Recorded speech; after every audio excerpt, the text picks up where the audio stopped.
Last night, it dropped to 25 degrees, and without any heaters running, these batteries stayed at 39. This shouldn't be possible, but it is.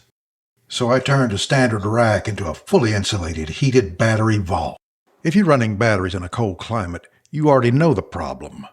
Once they drop too low, performance tanks are worse. They stop charging entirely. And up here in northern New York, that's not a rare problem. So instead of moving everything indoors, I built this. Everything starts with a base, because this setup is carrying 600 to 700 pounds. We used double 2x6 rough-cut pine, plain smooth, and built it to match the exact footprint of the rack. But the real goal here wasn't just strength, it was space.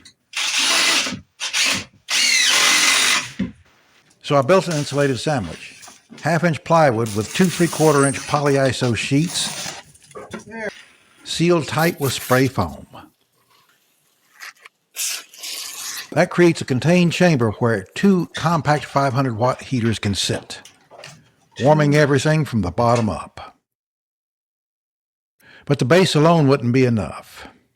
Now, before I built all this out, one of our viewers actually suggested something very smart. Just use an old freezer as a battery vault. Why not just use an old freezer? And honestly, that's a fantastic idea. It's already insulated, sealed, and designed to hold temperature. What I ended up doing here is basically building the same concept from scratch, but sized exactly for this rack and with controlled airflow.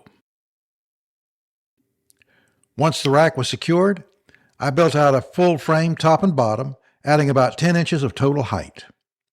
That gave me a structure to fully wrap the system in the insulation. Polyiso panels on 3 sides and even the door. So when it's closed, this becomes a sealed thermal box. But this is the part that really makes it work. The back panel isn't sealed tight. I spaced the insulation off of the rear wall to create a chimney effect, so in warmer weather, heat can rise and escape naturally. And in winter, this top cap locks everything in. So when temperatures drop to 25 degrees overnight, with 0 heaters running, the battery stayed at a nice 39 degrees Fahrenheit. That's just from the heat they generate themselves. Now imagine what happens when the heaters kick in.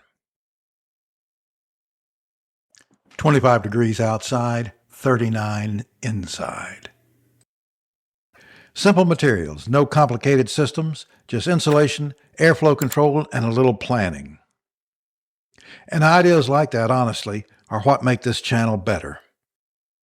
So if you've got a different approach or something you tried, drop it in the comments.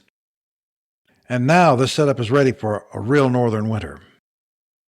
We read every single comment. We appreciate each and every one of them. Thanks so much for yours. Thanks for watching.